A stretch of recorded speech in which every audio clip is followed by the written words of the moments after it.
Gracias, Jesús. Puede tomar su asiento. Quiero leer 3 versículos hoy. Vamos a leer un poquito más de lo habitual, pero vamos a empezar con Segunda de Reyes, capítulo 6. Y después vamos a ver Efesios 1 y después vamos a ver Hechos 17. Pero Primera de Reyes, capítulo 6.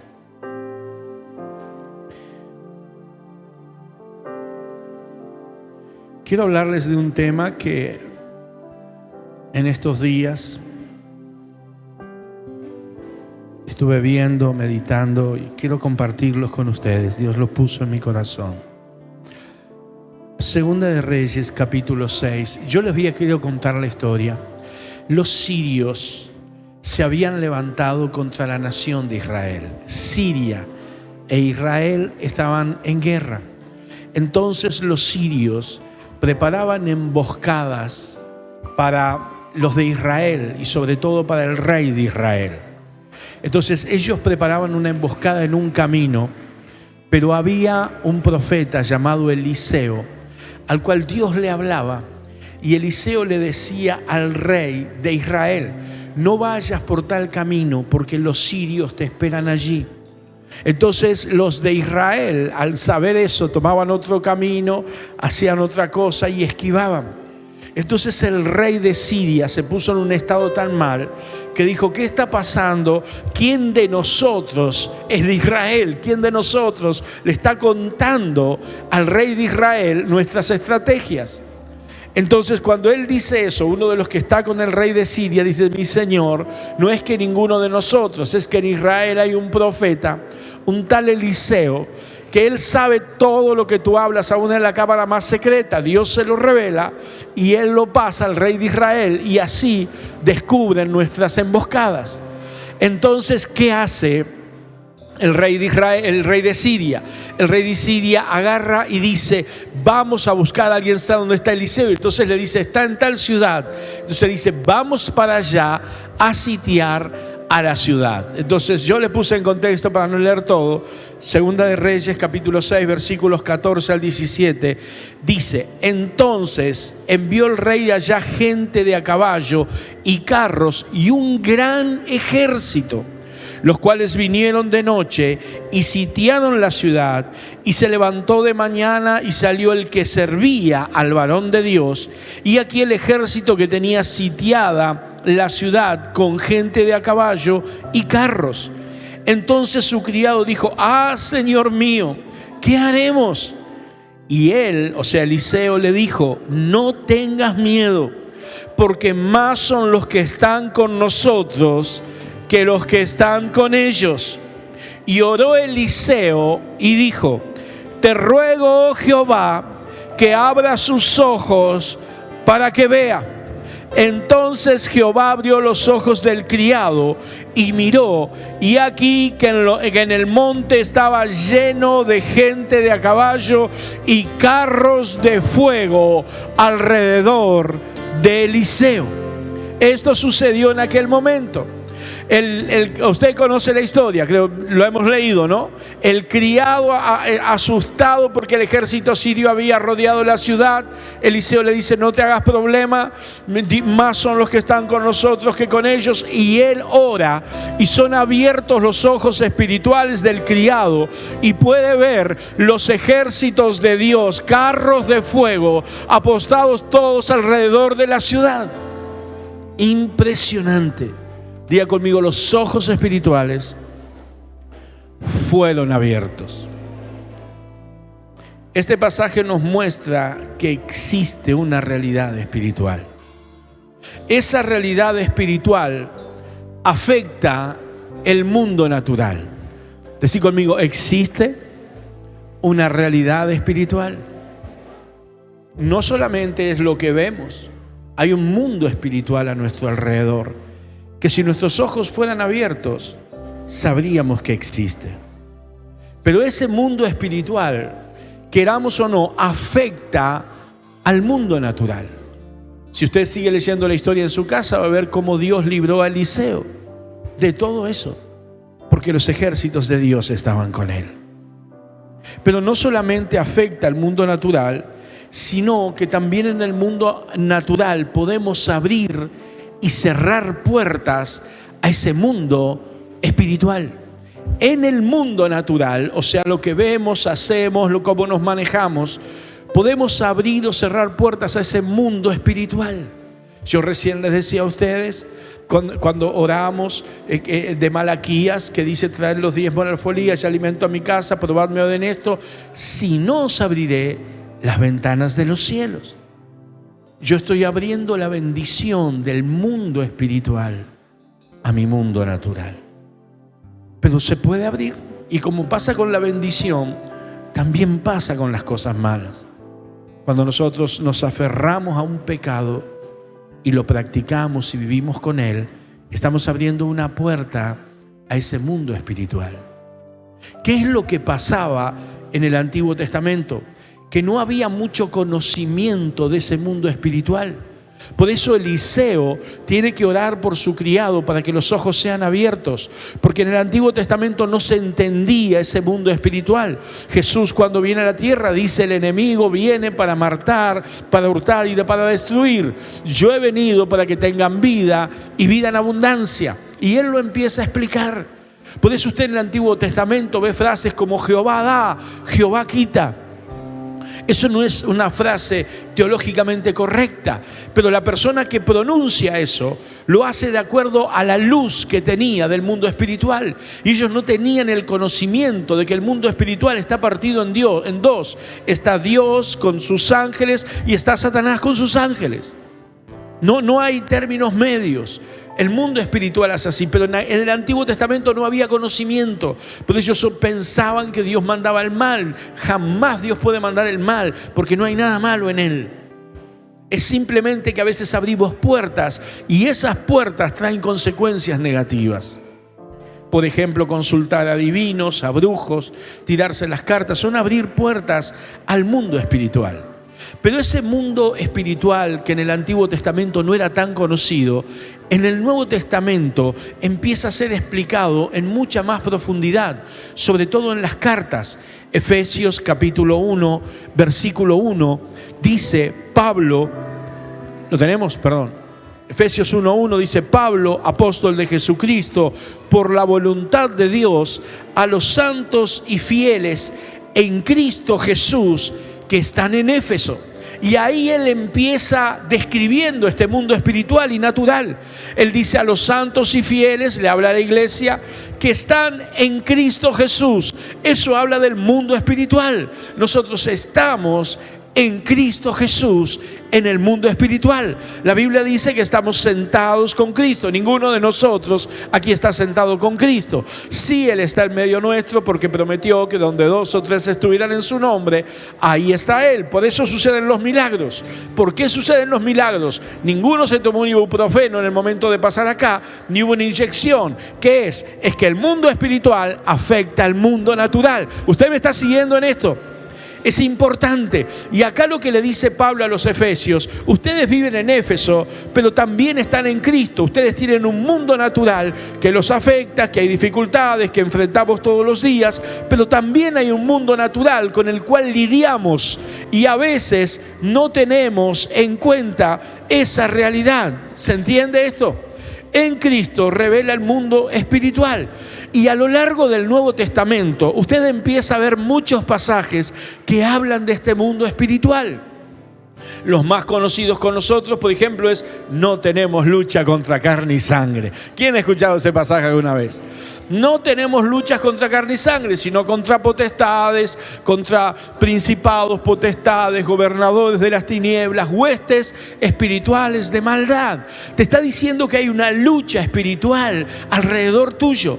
Y esa lucha espiritual tiene un ejército bien organizado. Principados, potestades. El diablo no es un improvisado. Él tiene un ejército bien organizado. Usted me está siguiendo acá, ¿no? Pero no solamente eso. Por ejemplo, el apóstol Pedro dice que el diablo anda como león rugiente buscando a quien devorar. Entonces, cuando yo miro eso, es como si hay un león rugiente a mi alrededor que no puede acercarse a menos que yo abra una puerta, pero está buscando a quien devorar. existe un mundo espiritual a nuestro alrededor. No todo lo que sucede son cosas naturales. Yo siempre toco un ejemplo porque me impacta cuando Jesús le dice a los discípulos: vamos al otro lado, partamos a la otra orilla, y ellos salen con el barco y Jesús dormía y se levanta una tormenta enorme en el camino que el barco se anegaba un día, y por más que intentaban hacer todo lo posible, no podían mantener el barco a flote. Entonces van a Jesús y le dice: Jesús, nos ahogamos, perecemos, ¿qué vamos a hacer? Y Jesús se levanta y Él no acomoda las velas, Él no saca agua, Él no toma el timón, Él no acomoda los remos. Él lo que dice: reprende al viento y reprende a las olas. Y esa palabra reprende es una palabra, la misma palabra que se utiliza para reprender los demonios. O sea que Jesús reprendió a los demonios y se hizo una bonanza, un mundo espiritual. ¿Sabes? Nosotros llegamos a la iglesia como familia, toda mi familia llegó porque hubo un amigo de mis tíos, de mi papá, que se convirtió. Pero la realidad es que llegamos a ese amigo porque mi familia consultaba a un curandero, una curandera. Yo sé que la suya no, eso pasaba en la mía. Curandero o curandera por un problema en la familia. Y los empezaron a mandar y a llevar de un lado al otro, hasta que le dijeron esto: mire, lo que usted tiene, nosotros no lo podemos deshacer. Nuestra recomendación es que vaya a una iglesia evangélica. Así que los brujos nos mandaron a la iglesia evangélica. ¿Usted me entiende? Y ahí hablaron con el amigo y terminaron en la iglesia evangélica. O sea, si usted no predica, no puede ser que prediquen los brujos, una vergüenza. Pero así llegamos. ¿Pero por qué? Porque hay una conciencia del mundo espiritual. Y yo quiero decirte, iglesia, en ese mundo espiritual vivimos nosotros también.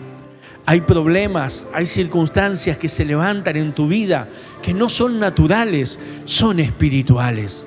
Hay cosas con las que luchás, como hablamos de maldiciones, que a lo mejor tratamos de cambiar la circunstancia y hacemos de todo para que cambien, y las cosas no cambian y no cambian y no cambian. ¿Por qué? Porque el problema no es natural, a veces es espiritual, no siempre. Los que me conocen saben que no soy de ver demonios en todos lados, ni me gusta ser místico, pero hay una realidad que no puedo ignorar, que hay un mundo espiritual a nuestro alrededor que genera influencia. Hay un mundo espiritual con el cual peleamos. Hay un enemigo llamado diablo, Satanás y todas sus huestes que vienen a hurtar, a matar y a destruir, a hacer su obra en contra de nosotros, en contra de la raza humana. ¿Por qué? Porque es creación de Dios. Ahora, yo quiero hablar de dos cosas que la iglesia a veces no tiene en cuenta o que no las sabe reconocer. En ese mundo espiritual o en esa guerra espiritual no estamos desprotegidos ni estamos solos. Decí conmigo: no estamos desprotegidos.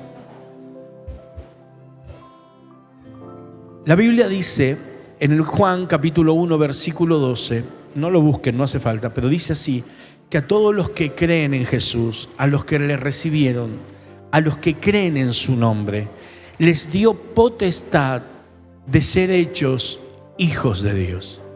¿Qué significa esa palabra potestad? Autoridad. Es la palabra exousia en el original. Significa autoridad. ¿Qué quiere decir esto? Que usted y yo tenemos autoridad de Dios. Diga conmigo: tenemos autoridad de Dios. Bien, ahora me va a ayudar. Yo sé que hace calor, pero vamos a terminar rápido. ¿Qué le parece? ¿Vamos a terminar rápido? ¿Podemos terminar rápido? Bien, diga conmigo: tenemos autoridad de Dios. Dígalo bien: tenemos autoridad de Dios. ¿Qué significa eso? Que usted tiene autoridad de Dios. Yo lo voy a ejemplificar, lo hablé una vez. Por ejemplo, si usted se para en la ruta y hace seña a un auto para que pare o a un camión, muy probablemente no va a parar. El camión va a seguir de largo. Usted no puede hacer nada en contra de un camión porque el camión tiene más fuerza que usted, ¿sí o no? Si se pone delante, lo lleva y lo deja donde él quiere. Pero si esa misma persona en la ruta se para y tiene un uniforme policial y levanta la mano, por más que el camión tenga más fuerza, por más que el camión vaya a más velocidad o el auto, ese auto tiene que detenerse. ¿Por qué? Porque la persona que está haciendo la seña no tiene más fuerza, pero está revestido de una autoridad para detenerlo. ¿Me está siguiendo esto? Cuando la Biblia dice que Dios nos dio autoridad, yo quiero decirle algo, ni usted ni yo tenemos más poder que el diablo. Nosotros somos menos poderosos que el diablo. Que no te suene teológicamente raro, porque es la realidad. El hombre perdió la batalla contra el diablo en el huerto del Edén y la sigue perdiendo cada vez que peca. Pero yo te digo algo, yo no tengo poder contra el diablo, porque no lo tengo. Pero cuando nosotros aceptamos a Cristo, Dios nos reviste de autoridad. Y aunque pueda ser más poderoso, tenemos la autoridad del cielo. Estamos revestidos de la autoridad de Dios para detenerlo, para decirle hasta aquí, para frenar.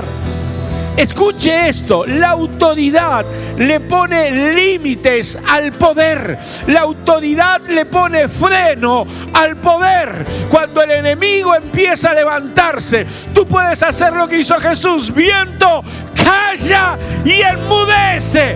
Tormenta, calla y enmudece. Problema, calla y enmudece. Porque hay autoridad de Dios. La iglesia tiene que entender esto. Nos dio autoridad. Eso significa la autoridad. Yo le pongo freno. Yo le pongo límite. ¿Me está siguiendo en esto usted?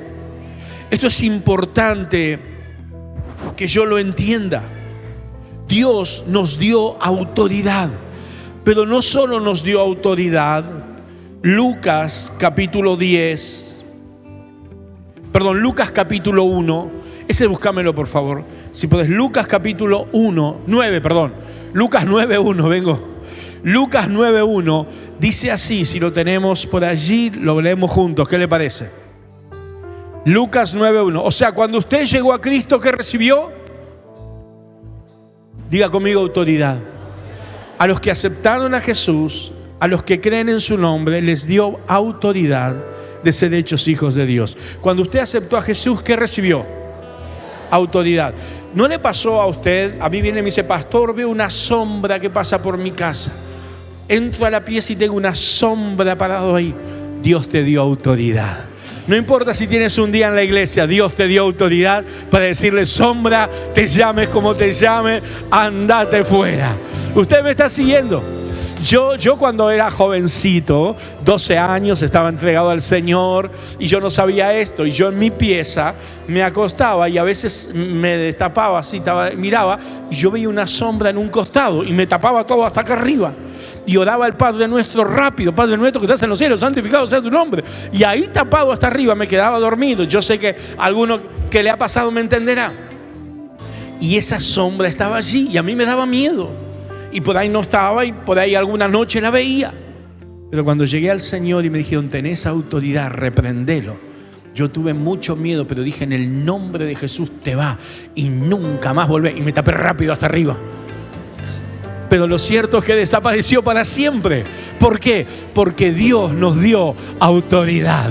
Dios te dio autoridad.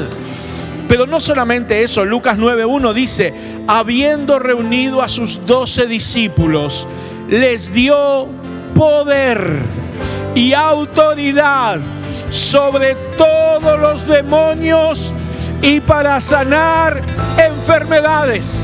Les dio poder y autoridad. No solo autoridad, les dio poder. Y esa es otra palabra, dínamo, que viene dinamita. Eso es poder. Poder para milagros, poder para maravillas, poder para deshacer las obras del diablo, poder para ir por conquistas, poder para avanzar, poder para prosperar. Eso es poder. Dios no solamente nos dio autoridad, nos dio poder sobre todo poder del enemigo. Nos dio poder.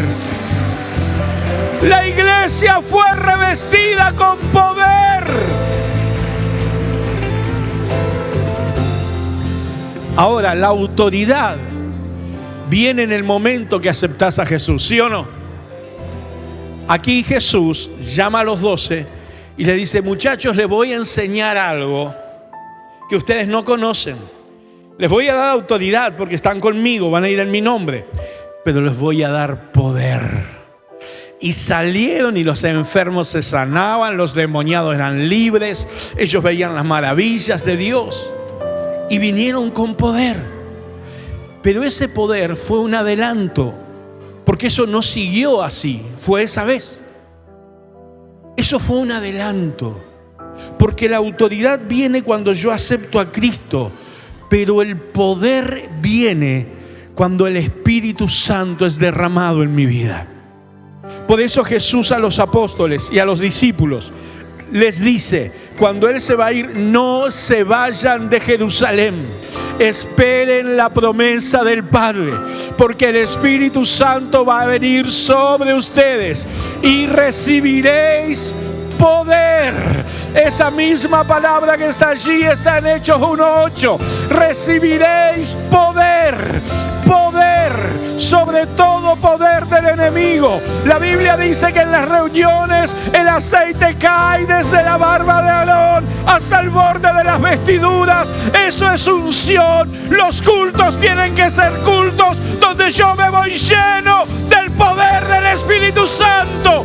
Poder de Dios es lo que Él derrama. Poder. Poder. Hay poder para tu vida. Hay poder para tu vida. No solamente nos dio la autoridad, ahora nos dio el poder. Quiero que me escuches porque voy a llegar a un final. Tenés autoridad y tenés... ¿Qué tenés? ¿Qué tenemos? Amén. Poder. Poder de Dios, no nuestro. Ahora, quiero que juntos leamos Hechos, capítulo 17, versículo 26. 17, 26. Hoy me extendí un poquito, pero quiero que entienda esto. ¿Lo tiene 17, 26? Mire lo que dice, ¿está en pantalla? Y de una sangre fue hecho todo el linaje de los hombres. ¿Entiende eso?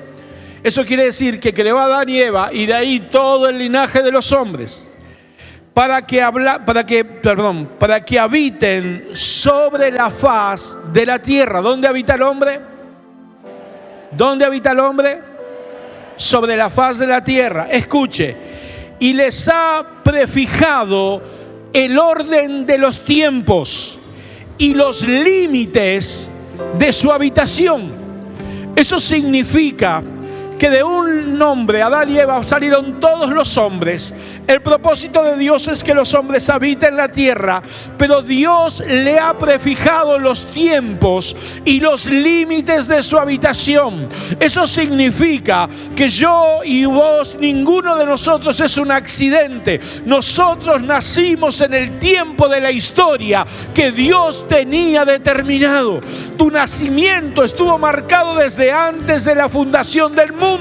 Dios eligió un tiempo donde vos y yo íbamos a nacer. Nos prefijó un tiempo y nos determinó un límite. Nos asignó a un territorio. Nos dio una familia. Nos dio amigos. Nos dio vecinos. Él nos puso en un lugar. Nos fijó un tiempo y nos determinó un lugar.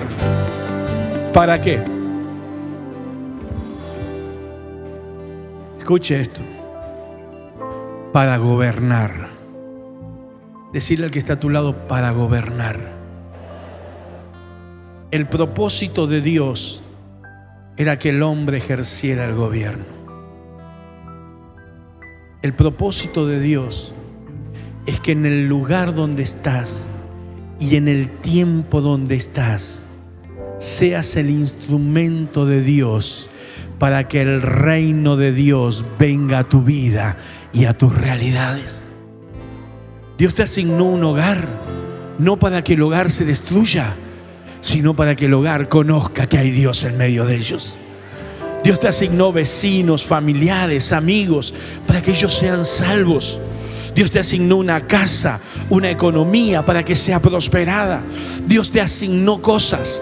Dios te puso sobre cosas. Iglesia, yo quiero que entiendas, estás puesto en lugares sobre cosas. Alguien me dirá, yo soy el primero, el único de mi familia. Yo les digo siempre, sos el primero, porque Dios te asignó un lugar para que ellos se conviertan. Dios te plantó en una fábrica, en una escuela, para que gente de allí sea salva. Yo quiero que entiendas, Dios te dio un propósito, y no solamente Dios te dio un propósito, te dio autoridad para que en ese lugar tú te pares y digas: diablo, hasta aquí llegaste, diablo, tu obra no sigue, diablo, vos vas a tener que soltar las cosas que has tocado, diablo, tú tienes que soltar las mentes, los corazones, tienes que soltar la economía, tienes que soltar mi vida, tienes que soltar mi futuro, porque yo recibí autoridad para marcarte los límites, para ponerte freno, y recibiste poder para ver maravillas, para decir: Señor, donde había muerte, que haya vida, donde había escasez, que haya prosperidad,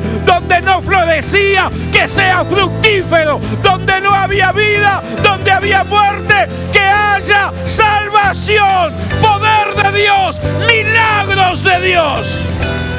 Te dio autoridad, te dio poder, te dio un territorio, te asignó un tiempo para que la gloria de Dios sea vista en tu vida.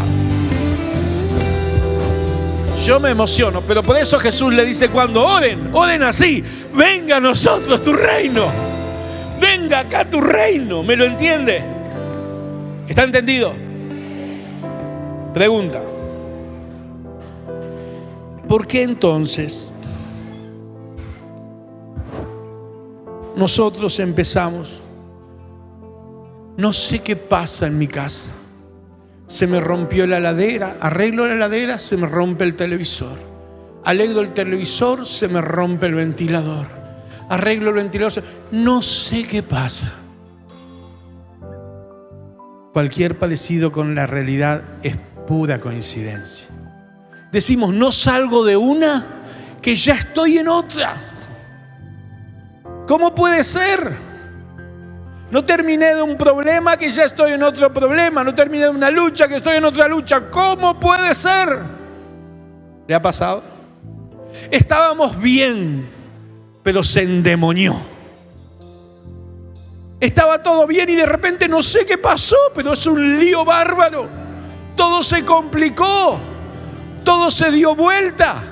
Las cosas venían bien, pero salió de repente todo mal. Yo no sé qué pasa. Y me enojo con Dios. Me enojo con el pastor. Dicho sea de paso, el pastor dijo que nos dio autoridad. Y mirá lo que nos pasa. Me enojo con todo. Me desanimo. Me frustro. Pero no levanto la mano para ejercer la autoridad y decir: hasta aquí. No busco la llenura del Espíritu para recibir poder y proclamar. No uso las armas espirituales. No oro, no ayuno, no hago una declaración de fe, no hago un voto, no tomo decisiones del Espíritu. Y dejo que el enemigo avance, avance y avance. Y avanza sobre mi territorio. Y avanza en mi tiempo. Cuando Dios me revistió ya de la autoridad, cuando Dios ya puso a mi servicio su poder, el enemigo avanza porque no encuentra oposición, porque estamos mirando para otro lado, porque estamos buscando explicaciones en lugares que no debemos, pero no usamos la autoridad que Dios nos dio, no ejercitamos el poder, no buscamos la unción. Eso se llama una iglesia dormida. Y pasan las cosas a nuestro alrededor y las cosas se deterioran y las personas se apartan y las cosas se rompen y el diablo divide, destruye, reina, hace su trabajo. Él hace su trabajo porque la iglesia no hace el suyo. ¿Me está siguiendo? Tengo un montón de problemas. ¿Estás orando? No, es que no puedo ni orar. ¿Cómo vas a ejercer la autoridad? ¿Cómo vas a hacer? Y yo vine a decirte, iglesia, porque esto lo sentí en mi corazón en esta semana y lo traje para mí primero y para ustedes ahora. El diablo está como león rugiente buscando a quien devorar, pero la iglesia muchas veces está dormida.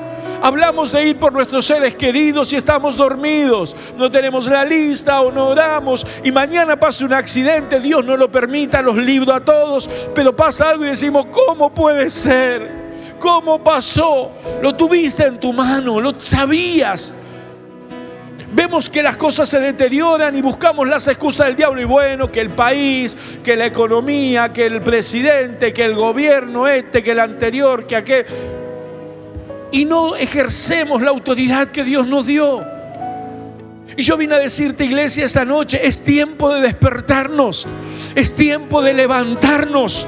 Dios no nos asignó una tierra y un tiempo para terminar allí derrotados o escapar salvados por fuego. Dios te asignó un territorio. Dios te asignó un tiempo para que la gloria de Dios sea vista en tus días, en tu casa, en tus realidades. Pero la iglesia tiene que levantarse. Hay una autoridad que ejercer. Hay un poder que traer para que las obras del diablo sean deshechas. El propósito de Dios para la iglesia es que avances, que conquistes, que prosperes, que alcances. Y yo sé que los religiosos me van a decir, no, pastor, pero no todos prosperan. Catherine Kuhlman decía, yo no sé por qué todos no se sanan, pero yo sé que Dios sana a los enfermos. Y tenía el ministerio de sanidad más grande que se ha conocido hasta el día de hoy.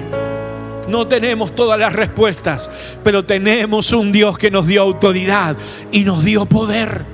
Te lo dio. Y la pregunta es, ¿qué está pasando en tu vida? ¿Qué está pasando a tu alrededor? ¿Estás ejerciendo esa autoridad? ¿Estás buscando ese poder para que las cosas cambien? Jesús vino aquí como un modelo de vida, no vino aquí como Dios. Él asumió la forma de hombre. Y el apóstol Pedro, cuando va a la casa de Cornelio, él dice cómo Dios ungió a Jesús de Nazaret con el Espíritu Santo, y este anduvo haciendo bienes y sanando a todos los oprimidos del diablo, porque Dios estaba con él. Lo mismo es para nosotros. Dios quiere lo mismo. ¿Estás orando por tus realidades? ¿Estás ejerciendo la autoridad? Dios te dio poder para atar y para desatar. ¿Qué estás haciendo? ¿Estás atando y desatando? ¿Estás atando la obra de las tinieblas? ¿Estás desatando la bendición de Dios? Porque está el ejemplo de Daniel en el Antiguo Testamento. Tuvo que venir el ángel y decir, Daniel, desde el primer día que dispusiste tu corazón, Dios envió la respuesta. Pero se me opuso el príncipe de Persia, un demonio. Y Daniel, en lugar de decir, Dios no me contesta, se puso en ayuno, en oración, persistió. Y 21 días después le dice, desde el primer día fue enviado, pero llegué hoy porque recibí ayuda. Mi amigo, la iglesia tiene que despertar.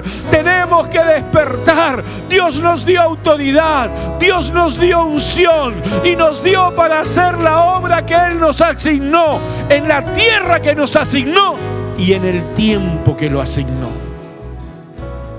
Y la pregunta es, ¿cómo estás? ¿Estás ejerciendo eso? ¿Estás peleando por tus bendiciones? ¿Estás luchando? ¿Estás orando? ¿O eres un espectador? ¿Eres alguien que está al costado viendo cómo las cosas pasan? Y tal vez diciendo, ¿por qué? ¿Cómo puede ser? ¿Y dónde está? ¿Por qué Dios lo permite? Dios te dio la autoridad, te dio las llaves, te dio el poder.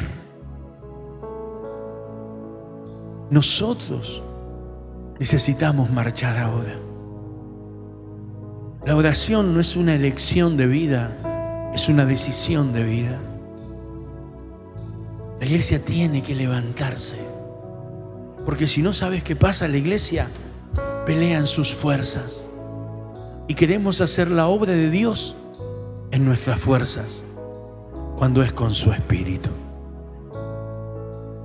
Yo quiero hoy decirte, Dios me mandó a decirte, es hora de que te levantes. Es hora de que no creas más las mentiras del diablo. Es hora que dejes de las acusaciones que él te hace, que no vas a poder, que no servís, que mira lo que hiciste, lo que sos. La sangre de Cristo me limpia y me va a seguir limpiando, pero todavía tengo la autoridad que Dios me dio. Todavía tengo la posibilidad de recibir más poder. Iglesia, Dios te llamó, creo con todo mi corazón, en una iglesia poderosa que va a salir por la tierra llevando la unción y el poder de Dios, y los milagros te van a seguir. Los milagros te van a seguir. Creo en una iglesia que se va a acercar a ustedes y les va a pedir la oración. Creo en gente que va a venir a ustedes y le va a decir, oren por mí, y Dios te va a usar con poder. Lo creo, porque ese es el propósito de Dios, ese es el deseo de Dios. Una iglesia gloriosa, sin mancha, sin arrugas. Y si tú dices, yo me doy cuenta que hoy Dios me está hablando a mí, vamos a venir a ese altar. Si tú dices, yo soy el que tengo que ejercer esa autoridad, ese poder, vienes a este altar. Yo tengo que ejercer la autoridad y buscar el poder.